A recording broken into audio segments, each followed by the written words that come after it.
The scream came from behind the gold doors. Not laughter, not music, a scream.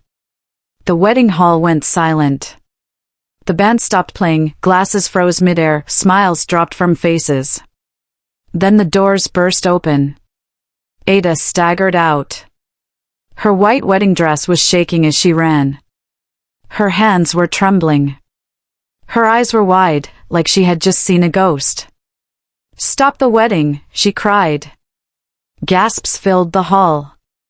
Her groom, rich, calm, powerful, stood up slowly from his seat. His face did not show anger. It did not show fear. It showed something worse. A quiet smile. Ada turned back toward the room she had just run from. Tears poured down her face. "I didn't know," she whispered. "I swear. I didn't know." The lights flickered. The doors behind her closed on their own. And that was the moment everything changed. But before I tell you what Ada saw inside that room, tell me first, where are you watching from? Drop it in the comments. Now let me take you back. Back to how all of this began. Ada grew up poor. Not the kind of poor where you just lack extra things, the kind where hunger sits with you at night, the kind where rain enters your room before you do.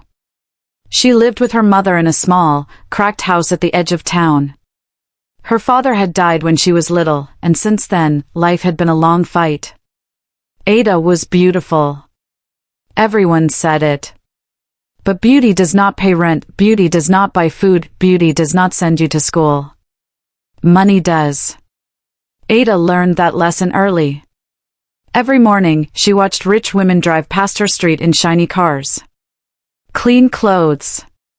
Soft hands. Easy smiles. She wanted that life. Not love, not happiness, just escape. So when she met Victor Hale, she did not hesitate. Victor was everything money could buy.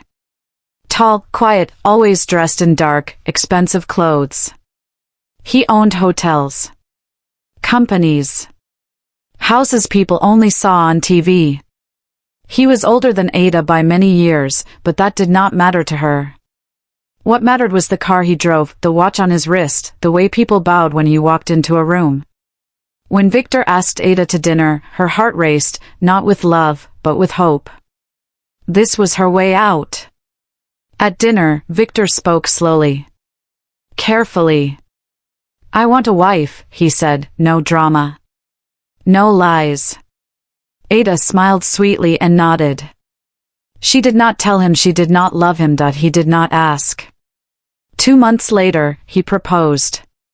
The ring alone could feed her family for years.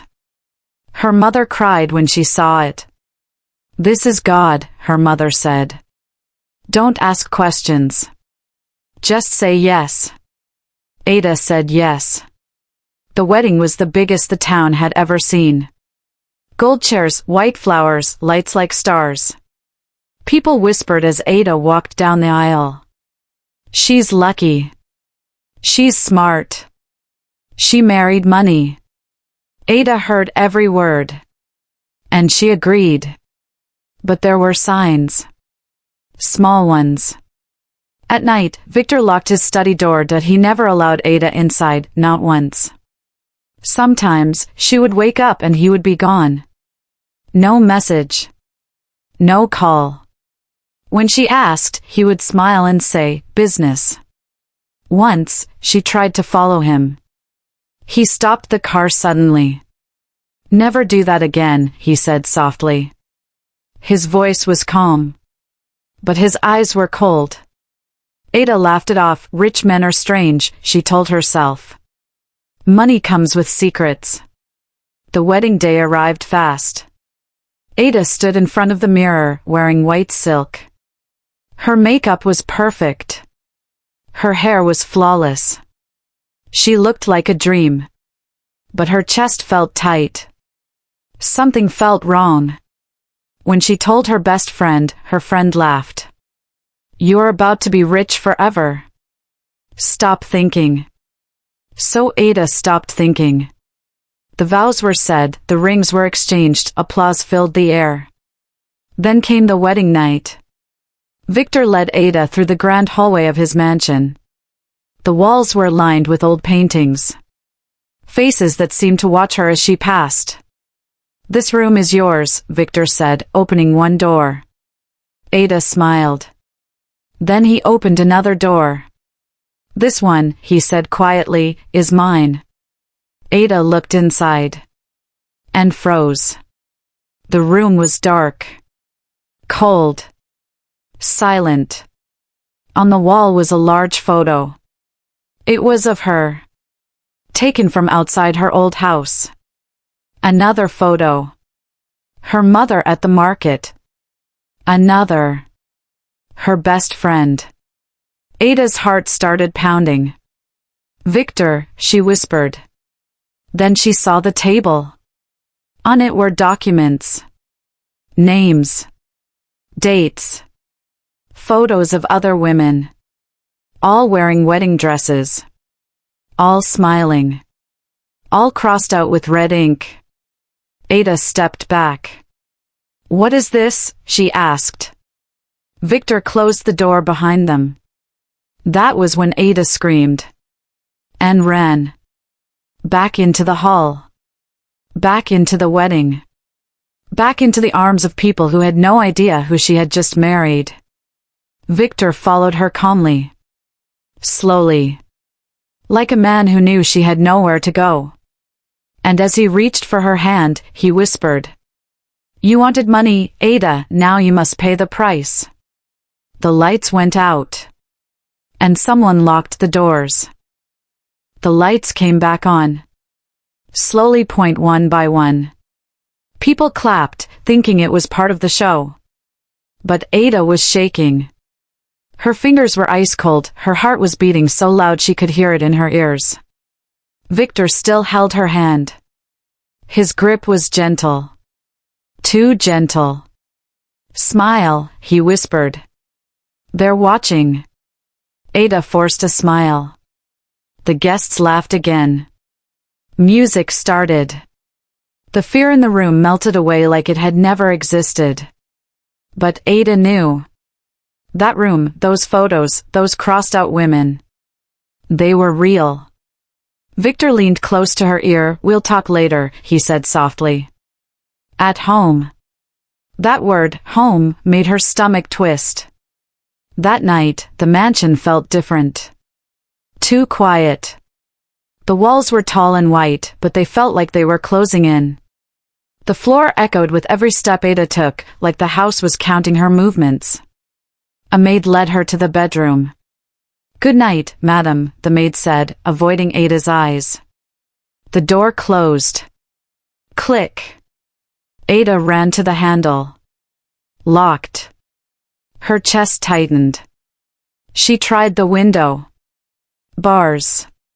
Thick metal bars. She stepped back slowly. This was not a house. It was a cage. The door opened. Victor walked in, removed his jacket, and placed it neatly on a chair. He looked calm. Relaxed. Like a man ending a normal day. Ada stood against the wall. "You lied to me," she said, her voice shaking. Victor smiled. "No," he replied. "I told you exactly who I was. You just didn't listen." "What were those pictures?"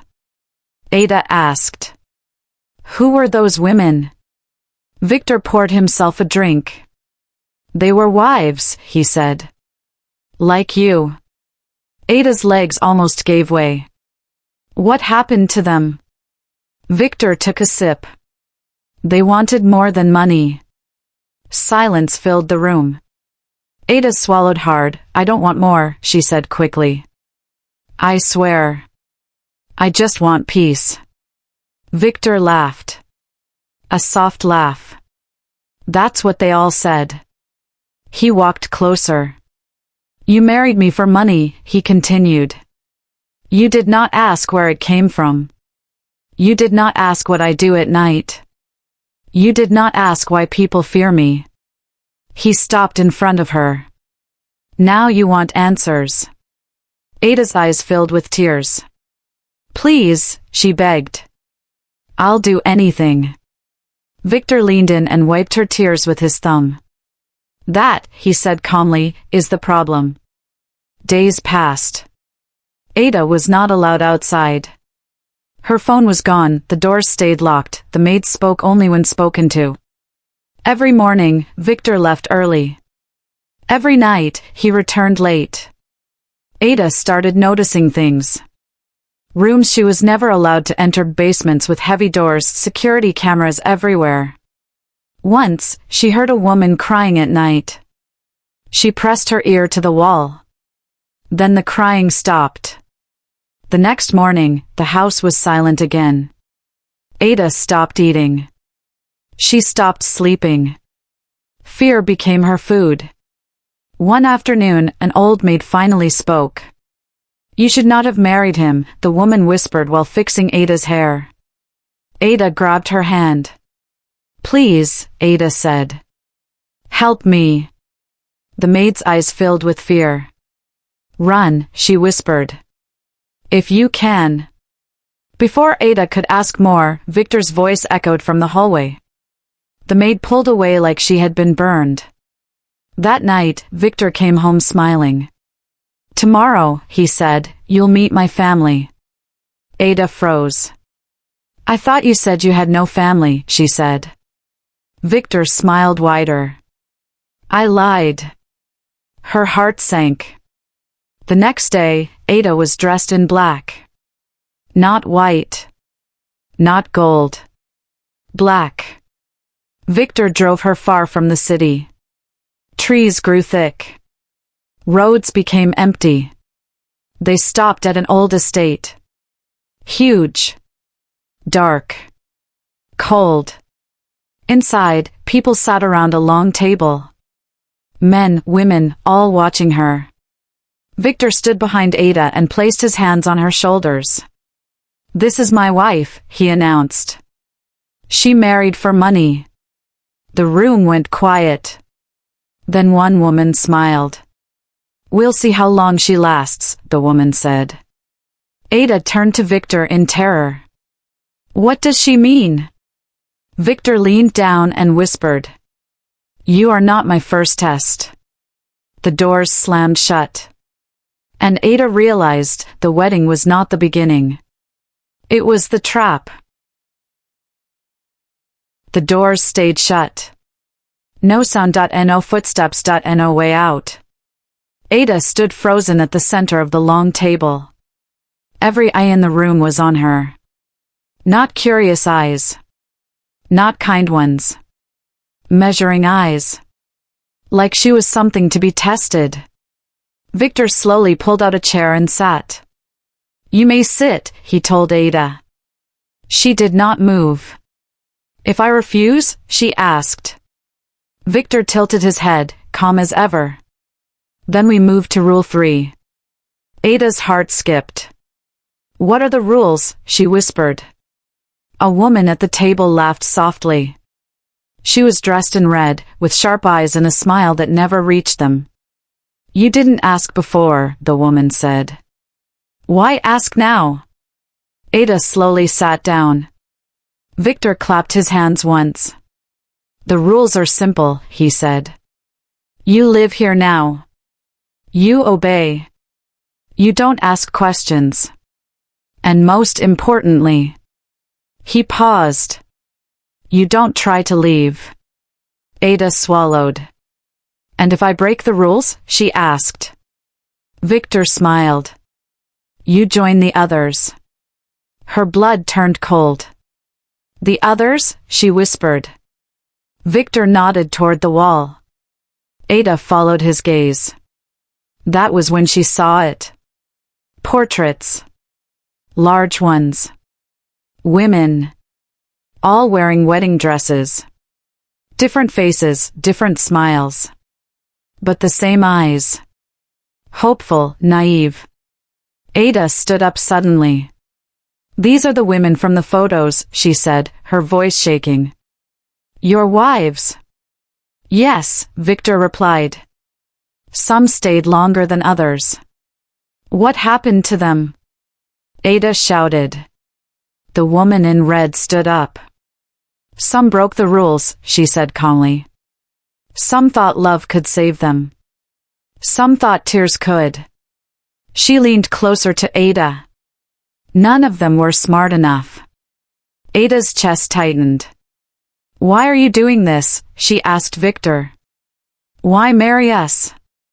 Victor leaned back. Because money changes people, he said. And I like to see how fast. Silence filled the room. Then Victor stood. Take her to the West Wing, he ordered. 2 guards stepped forward. Ada backed away. No, she cried. Please. Victor did not look at her.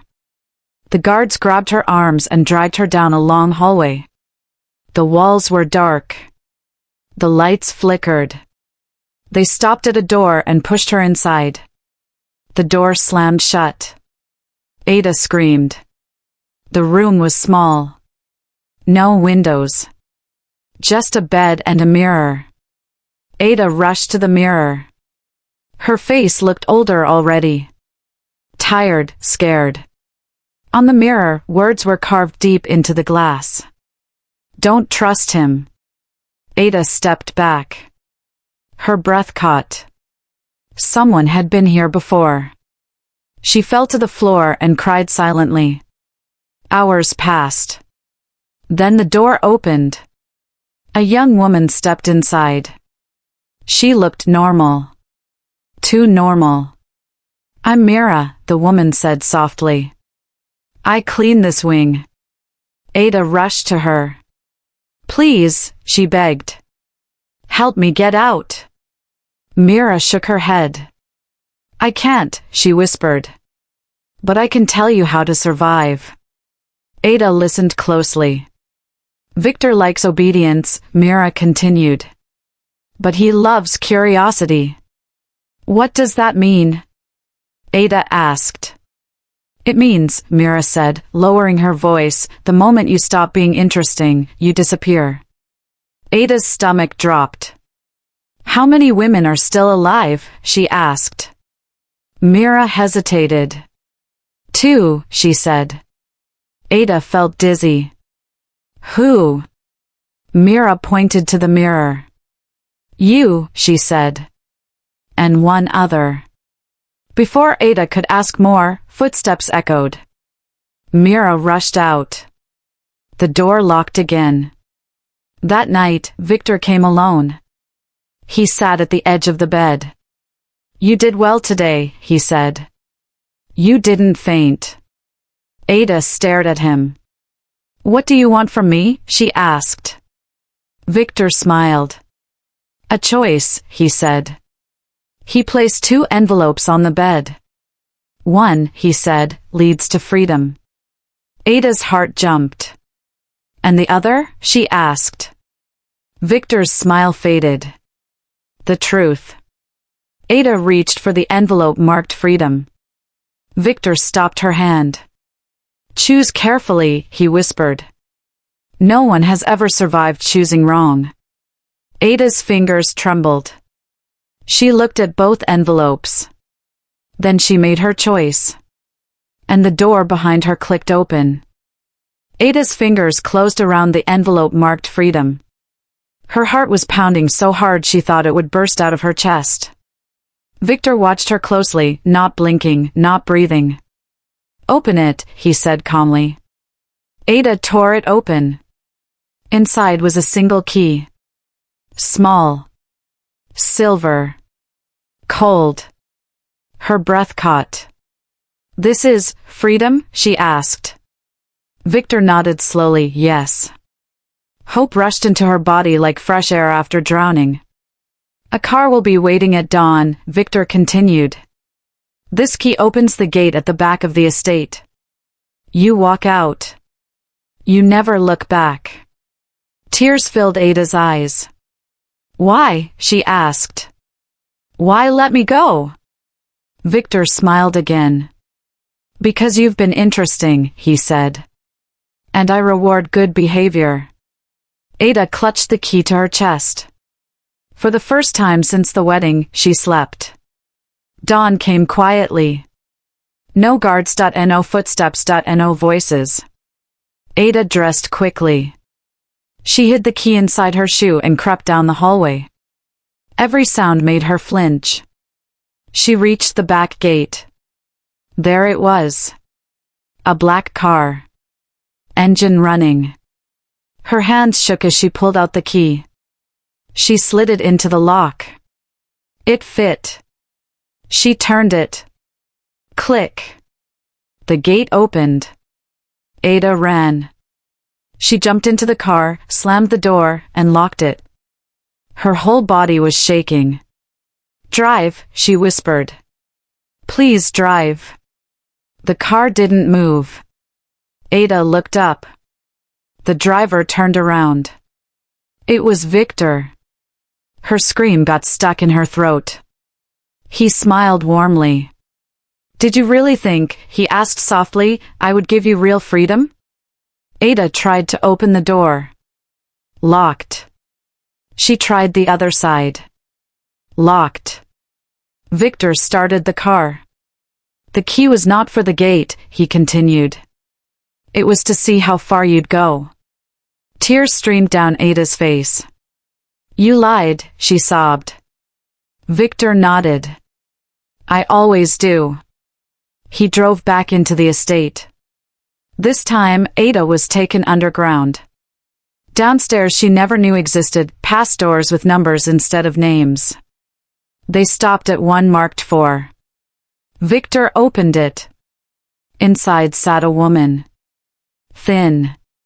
Pale. Alive. Their eyes met. You're the other one, Ada whispered. The woman nodded slowly. My name is Laura, she said. Welcome to the truth.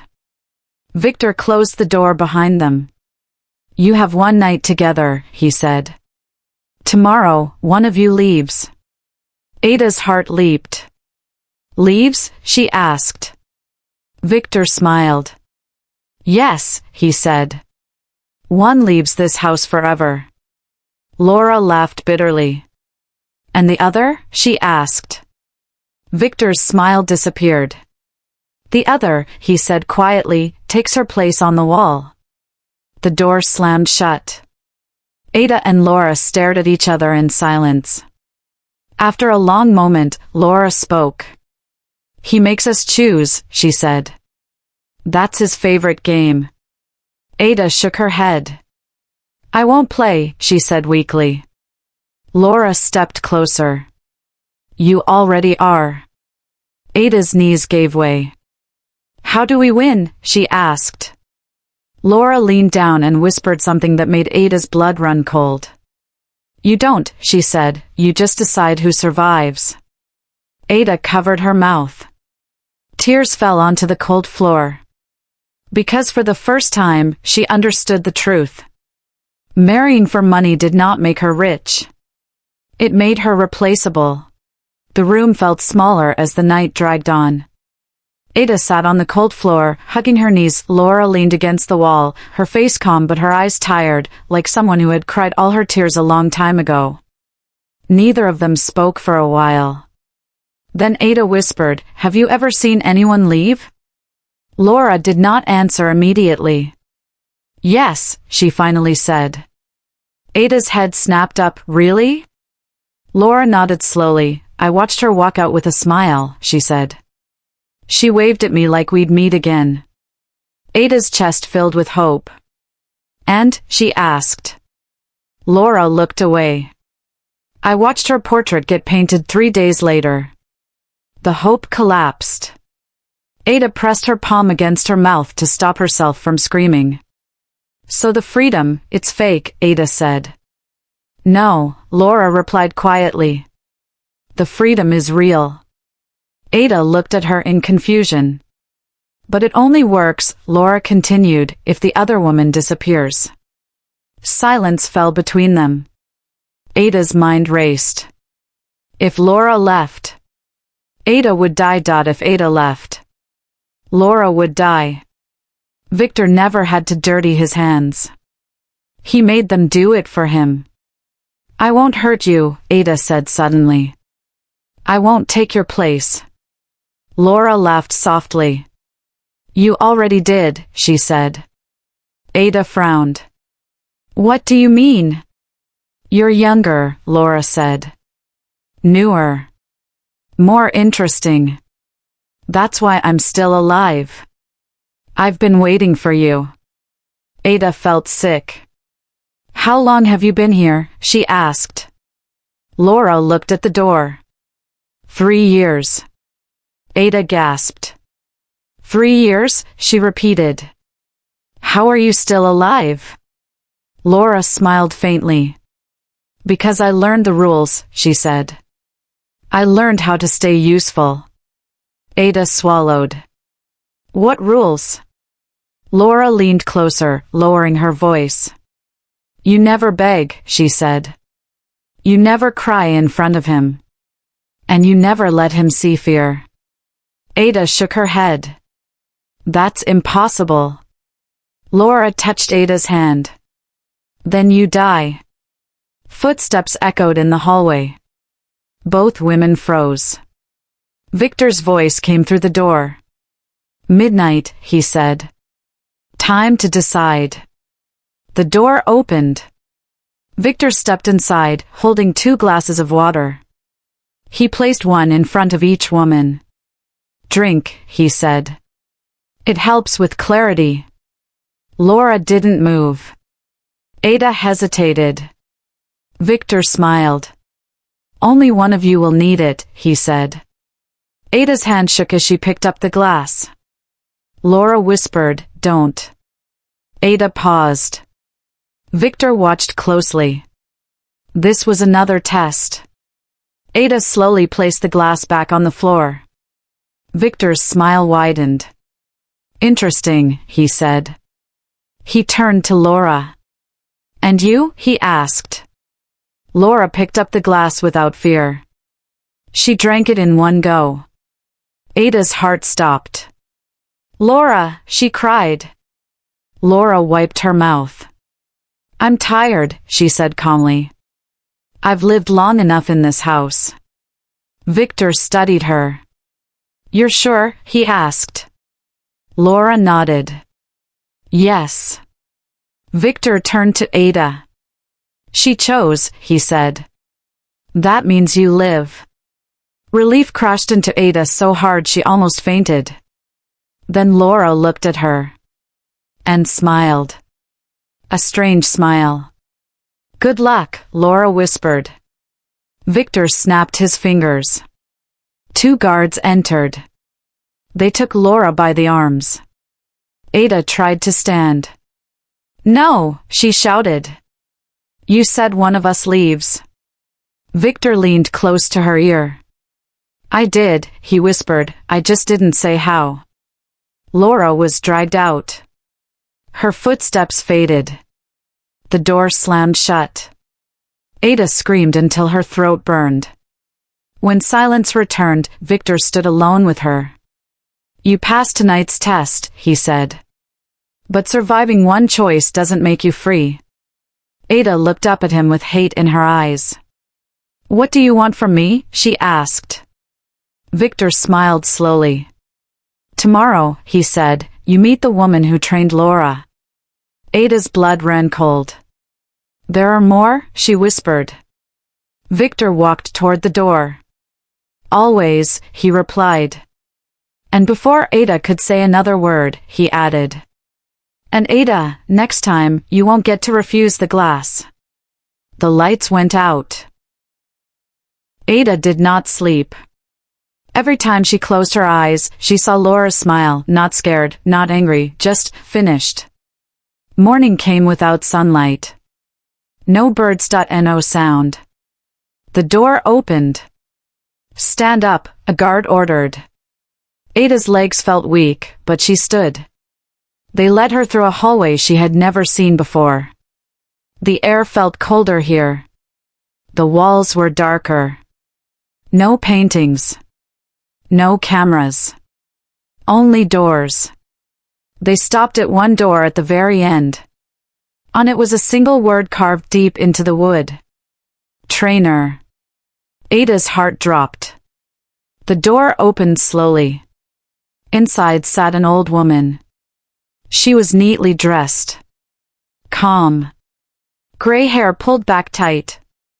Her eyes were sharp, like they had seen everything and felt nothing. She smiled at Ada. "Welcome," the woman said. "I've been waiting for you."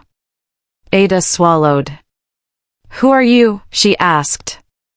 The woman stood up. "My name is Madame Alira," she said.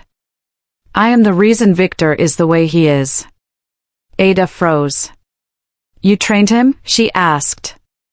Madame Alira nodded. "And every woman before you," she added.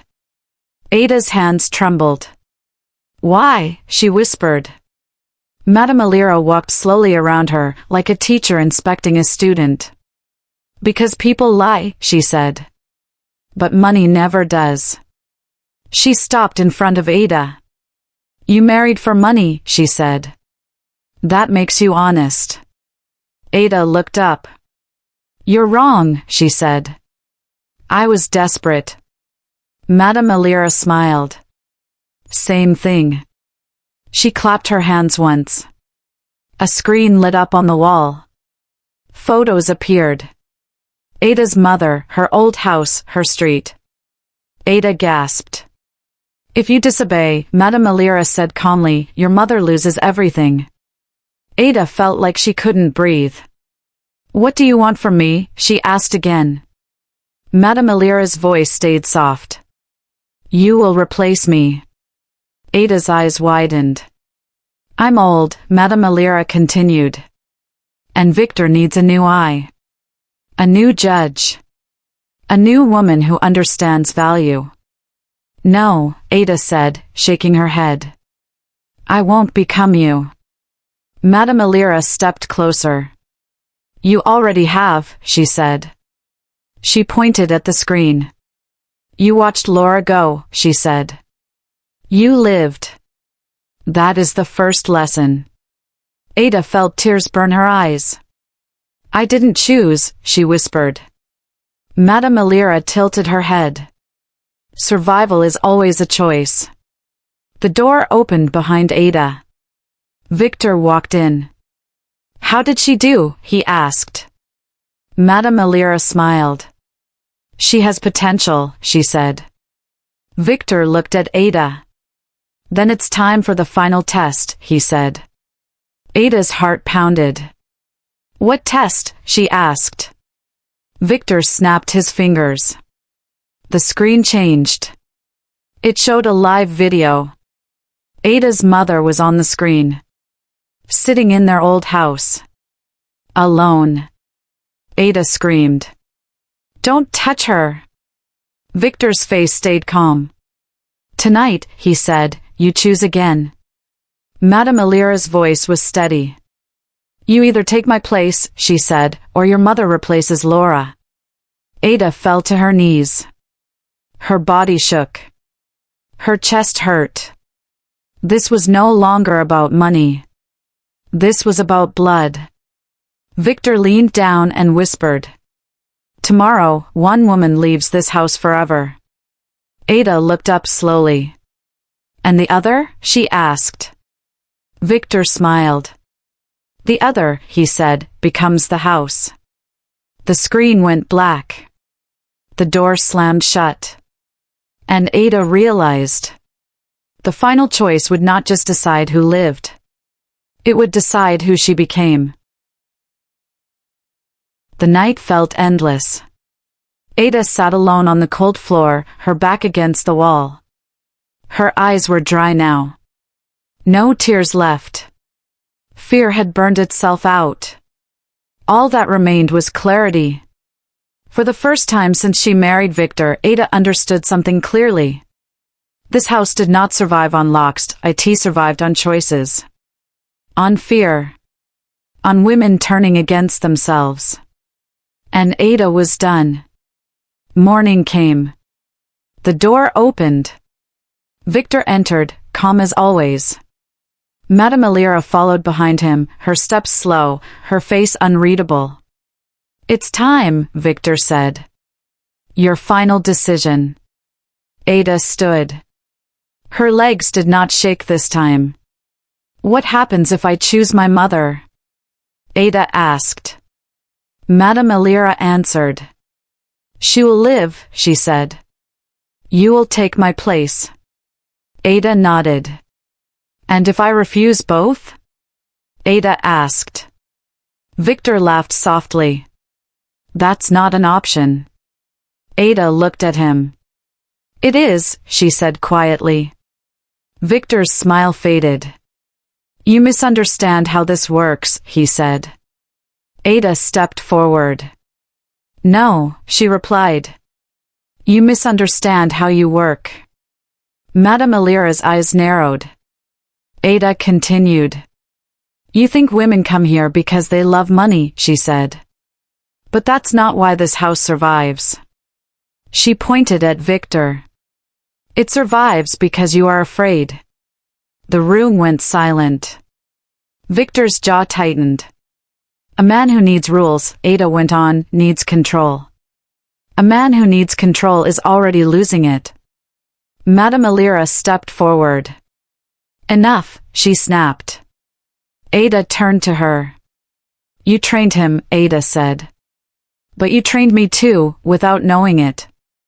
She smiled faintly. "You taught me the most important rule." Madame Elira frowned. Ada spoke clearly. "Survival is always a choice." Before anyone could move, Ada ran. Not toward the door. Toward the screen. She grabbed the metal stand and slammed it hard into the glass. Once. Twice. The screen shattered. Alarms exploded through the building. Red lights flashed. Victor shouted.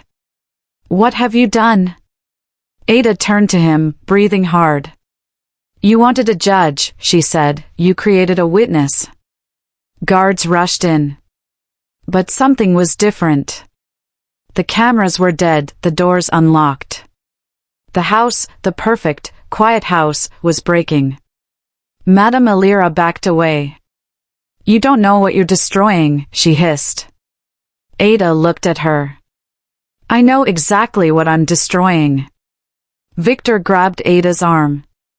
"You think this ends here?" he growled. "You think anyone will believe you?" Ada looked him in the eye. "They will," she said, "because this house has many walls." Sirens wailed in the distance. Real ones.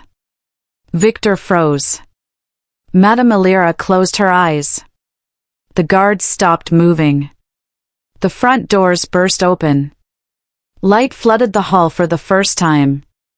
Ada stepped back as hands grabbed Victor, not gently. He shouted that he fought that he begged. No one listened. As Victor was dragged away, he turned to Ada one last time. "You married me for money," he spat. "Was it worth it?" Ada wiped her face. "I paid," she said calmly, "and I learned." Madame Elira sat down slowly, suddenly small. "What will you do now?" she asked. Ada looked around the breaking house. "I'll leave," she said, "and I'll make sure no woman ever walks into this place again." Ada walked out into the sunlight. For the first time, she was not running. She was free. Not because someone allowed it, but because she chose it. If this story moved you, subscribe to this channel to support our growth, because more powerful stories are coming your way.